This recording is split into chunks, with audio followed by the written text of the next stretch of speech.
Bueno, en esta unidad vamos a ver lo que es el tejido óseo. Para poder empezar tenemos que describir, decir qué es el tejido óseo. Decimos que es un tejido conjuntivo que se caracteriza por tener una matriz extracelular mineralizada. También está formado por cristales de hidroxiapatita, que su fórmula química sería esta de abajo, pero obvio que es como una información, no quiero que se la aprendan. ¿Qué funciones tiene nuestro tejido óseo? Primero que nada, sabemos que es proveer sostén y protección. También sirve como sitio de depósito de calcio y fosfato, y desempeña un papel secundario en la regulación de la homeostasis de la calcemia. Recordemos que calcemia hace referencia a la concentración de calcio que se encuentra en sangre. Con respecto a la matriz ósea tenemos dos tipos de matriz. Una parte está compuesta por una sustancia inorgánica y otra orgánica, mientras que la inorgánica equivale aproximadamente en un 75% de su peso en seco. Está formado por algunos minerales como puede ser el fosfato de calcio, de magnesio, de sodio. El calcio y el fosfato forman los cristales de hidroxiapatita, cumplen con el proceso de la mineralización del tejido óseo. Con respecto a la matriz orgánica, está compuesta por un 90% de fibras de colágeno, el resto está compuesta por la sustancia fundamental amorfa, contiene proteoglucanos y glucoproteínas, también contiene algunas fibras del colágeno tipo 1 y algo del tipo 5. La histología o las células del tejido óseo van a estar formadas por distintos tipos de células. Las células osteoprogenitoras, que son las células que van a dar origen a los osteoblastos. Los osteoblastos son células madres que dan origen a osteocitos. Los osteocitos es la unidad básica y fundamental de nuestro sistema óseo, es el formador del hueso. También encontramos células de revestimiento óseo, que vamos a ver que vamos a encontrar células tanto en la parte interna del hueso, que sería el endostio, como la parte externa, el llamado periostio. También encontramos los osteoclastos. Los osteoclastos, por lo general, son los que se encargan de reconstruir el hueso y de eliminar todo lo que son sustancias metabólicas, o, en caso más práctico para llevarlo a la realidad, en caso de una fractura. ¿Qué es la fractura? La fractura es la discontinuidad que puede tener el tejido del óseo por un golpe o por lo que fuese. Entonces, ¿qué hacen los osteoclastos? Empiezan a eliminar todo lo que es los desechos de tejido dañado y forma lo que se llama el callo óseo. De esa manera, naturalmente reconstituye esa fractura. Estas son las células fundamentales o la histología de nuestro tejido óseo. Tenemos, bueno, acá está la descripción, en este caso es más o menos lo que les he dicho yo, y a su mano derecha tenemos una imagen de un corte histológico de cómo se ven nuestras células osteoprogenitoras. Los osteoblastos, podemos decir que por lo general son los responsables de la calcificación de la matriz, se ubica siempre en la superficie donde está formado el hueso, y en esta parte, en la parte que yo le estoy marcando, sería un corte histológico que, como se va a ver en el microscopio, toda la célula. Los osteocitos es la verdadera célula ósea, dijimos. Después de la célula de revestimiento tenemos células que recubren la superficie externa, llamadas células periosteas, como también en la superficie interna están recubiertas por células endósteas. Los osteoclastos, que su función es de reconstituir, ¿no es cierto?, el tejido dañado, o propiamente, o mejor dicho, se encarga de la resorción ósea. Ahí observamos lo que es un osteoclasto, observamos cómo está formado, cuáles son sus un osteoclasto tiene, vamos a encontrar una región vasolateral que intervienen en la exocitosis del material digerido. Recordemos que la exocitosis es, ¿no es cierto?, es el transporte activo que se hace a través de vesícula, que elimina todo el contenido o los desechos metabólicos del interior de la célula hacia afuera. En la zona clara es donde se produce la resorción y la degradación de la matriz, y también tenemos un borde festoneado que consiste en una porción de célula que está en contacto directo con el hueso. Estas son las características generales de los osteoclastos. Las células óseas, acá tenemos un corte en forma gráfico de un hueso, donde vamos a encontrar que en su interior encontramos el canal medular, donde se encuentra la médula ósea. También en su interior está reconstituido por lo que sería todo lo que son las células de revestimiento, llamada endostio. Por fuera encontramos las células de revestimiento, llamadas periostio.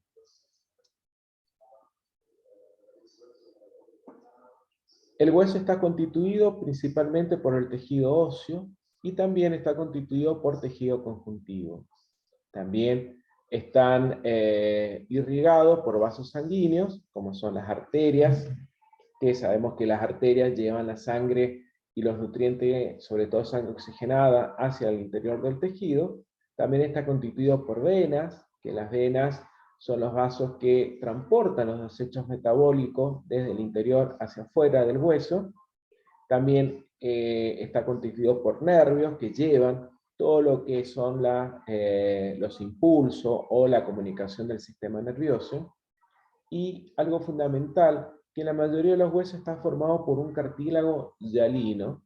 Ese cartílago hialino, que sería, por ejemplo, en esto blanco sería el cartílago hialino, es un componente fundamental de la articulación, sobre todo en aquellas articulaciones que son móviles. Según su organización estructural, podemos dividirlo, clasificar el hueso en hueso compacto y en hueso esponjoso, también llamado trabecular. El caso del hueso esponjoso, ¿no es cierto?, o las trabéculas, se caracterizan porque están formados por trabéculas, según la bibliografía, que son como paneles de abeja, donde en su interior se encuentra la médula ósea roja. También en la parte externa, estructuralmente encontramos lo que se llama el hueso compacto, que es la parte más dura, ¿no es cierto?, externa, que forma la superficie ósea del hueso. Para que nos llevemos a la práctica, a nuestra vida cotidiana, voy a llevar un ejemplo. Cuando nosotros comemos una costeleta, sabemos que en la costeleta, la parte más sabrosa, donde nosotros sabemos clavar muchas veces los dientes, y la parte más jugosa, es la parte de las trabéculas, del tejido esponjoso, que es donde ahí se encuentra la médula roja. Y si clavamos el diente por la parte externa, vamos a ver que va a ser duro. Bueno, esa parte dura está constituido justamente por el hueso compacto. Ahí encontramos, por ejemplo, lo que sería un gráfico, ¿no es cierto?, de un hueso, donde encontramos todo lo que es el canal medular, la médula, las arterias por el cual se irriga el hueso, las venas, que eliminan los desechos metabólicos.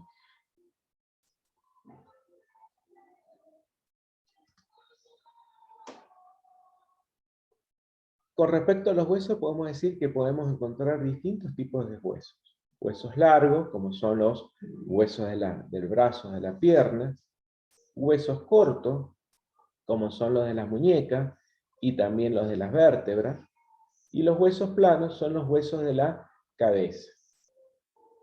La cantidad y distribución de los tejidos óseos, compactos y esponjosos, varían de acuerdo a la forma del hueso.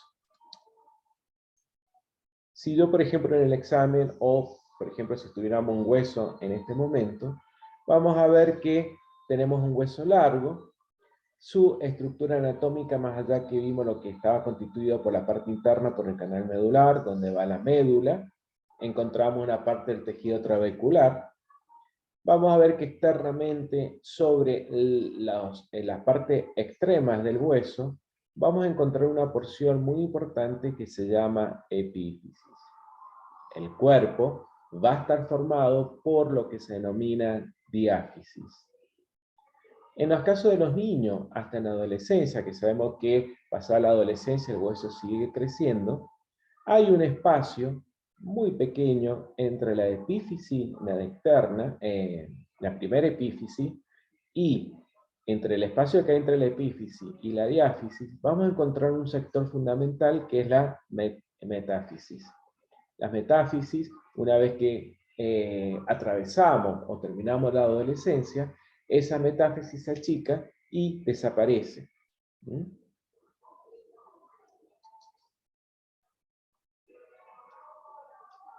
El hueso maduro o laminillar va a estar compuesto por ostionas, o también llamado sistema de Hubbard. ¿Qué son los sistemas de Hubbard? Son sistemas que se caracterizan por presentar unas laminillas concéntricas, cuya matriz ósea se encuentra alrededor de un conducto central, llamado conducto de Hubbard, que contienen vasos sanguíneos y nervios. Vamos a encontrar las laminillas circunferenciales, fíjense que tienen forma de circunferencia, estas laminillas que forman el tejido óseo, y también encontramos láminas intersticiales que se encuentran dentro del mismo. La ostiona o el sistema de Hubbard puede estar dada por ostionas cortical. En el hueso se caracteriza porque se encuentra en el hueso compacto, mientras que la ostiona trabecular también está formado por laminilla, pero no forma los sistemas de Hubbard. La diferencia entre la ostiona trabecular y la cortical, que la cortical forma el sistema, está formado por sistema de Hubbard, mientras que la ostiona trabecular no forma el sistema de Hubbard. Algo fundamental o una diferencia entre una y otra. Con respecto al hueso maduro, podemos decir que tiene un aspecto laminar organizado, se caracteriza por tener una menor cantidad de células.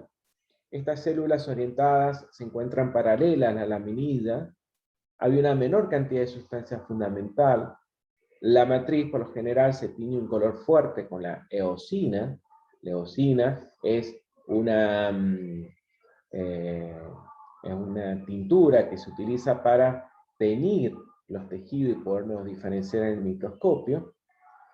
Sufre una mineralización secundaria prolongada y se forma con menos rapidez. Sabemos que el hueso maduro, estamos hablando del momento de la gestación del embrión, hasta el momento que ese hueso toma consistencia y se convierte en un hueso maduro. Con respecto a la irrigación sanguínea, ¿cómo está compuesta la irrigación sanguínea? Bueno, nosotros sabemos que el hueso, para que se pueda alimentar nuestro tejido interno, necesita recibir nutriente y ser oxigenado por sangre oxigenada que proviene de la aorta. Este hueso, en realidad, los huesos están formados por agujeros nutricios. Esos agujeros nutricios es un orificio que se dan en el hueso y penetran hasta llegar a la médula. La mayor cantidad de estos agujeros nutricios se encuentran en la diáfisis y en las epífisis. Las arterias metafisiarias suplementan la irrigación. La irrigación ósea se caracteriza por presentar una irrigación centrífuga. ¿Qué significa esto? Que bueno, que la sangre oxigenada a través de los agujeros nutricios penetran a través de las arterias metafisiarias. Estas llevan la sangre oxigenada de los nutrientes, hacen como una forma de centrífuga en el interior del hueso. A medida que va haciendo esa continuidad de forma centrífuga, va llevando, ¿no es cierto?, oxígeno y nutriente, y a su vez, en ese momento de formar esa centrífuga, va eliminando los desechos metabólicos del mismo a través de las venas periósticas. Sabemos que las venas son vasos sanguíneos que llevan sangre carboxigenada y todo lo que son los desechos metabólicos que son eliminados a través de la misma. Eso podemos hablar sobre en qué consiste la irrigación ósea en cualquier parte del esqueleto. Con respecto a la osificación, decimos que es la formación del tejido óseo por síntesis y secreción de la matriz orgánica.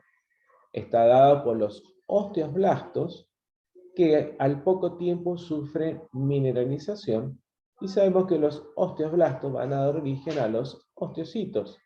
Recordemos que los osteocitos son las células que forman propiamente el hueso. El proceso de osificación está dado por dos procesos. Un proceso está dado por una osificación intramembranosa, que consiste en que el hueso se forma por la diferenciación de células mesenquimáticas en los osteoblastos. Y otro proceso de osificación está dado por la osificación endocondral. La misma consiste en que el hueso se forma sobre un molde premoldado, que se puede decir, de cartílago, con la forma general a futuro hueso.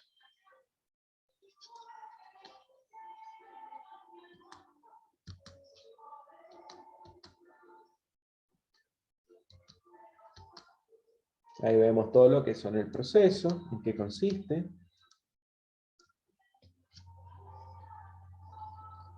Vamos a ver que los aspectos fisiológicos del hueso son muy importantes, ya que en él el hueso sirve como reservorio, ¿no es cierto?, corporal de calcio. Está dada por la paratormona y la calcitonina. El hueso también puede autorrepararse después de una lesión, en caso de una discontinuidad ósea en una fractura. Va a formar a través del tejido granulación, ese tejido se une, esto acá actúan los osteoclastos, y forman lo que serían el callo óseo, que permite, ¿no es cierto?, poder reparar ese daño que ha recibido ese tejido. Homeostasis óseas. Sabemos que la homeostasis es el equilibrio metabólico que ocurre en el interior del organismo. Recordemos que la homeostasis va a estar regulado por retroalimentación positiva y negativa. Lo vamos a basar en este caso en lo que sería la homeostasis ósea. La homeostasis mineral se mantiene por la interacción de dos grandes sistemas. Vamos a encontrar el sistema hormonal y el sistema de órganos blancos. El sistema hormonal está constituido por un componente modulador, según la bibliografía. Dos hormonas actúan sobre la concentración sanguínea del calcio. La paratormona, u hormona paratiroidea, y la calcitonina. Mientras que en el sistema de órganos blancos está dado por un componente efector, sobre el cual actúan estas hormonas y cuyas principales funciones son la adquisición de minerales a partir de la dieta, que ésta se va a obtener a través del tracto gastrointestinal, su remoción o almacenamiento en las reservas corporales, por lo general en el hueso, y su eliminación o conservación en los líquidos corporales que son excretados a través del riñón, a través de la orina. La hormona paratiroidea y la vitamina D tienden a conservar minerales y a su vez elevar la concentración en el plasma. Por su parte, la calcitonina tiende siempre a disminuir la concentración de los minerales en el plasma.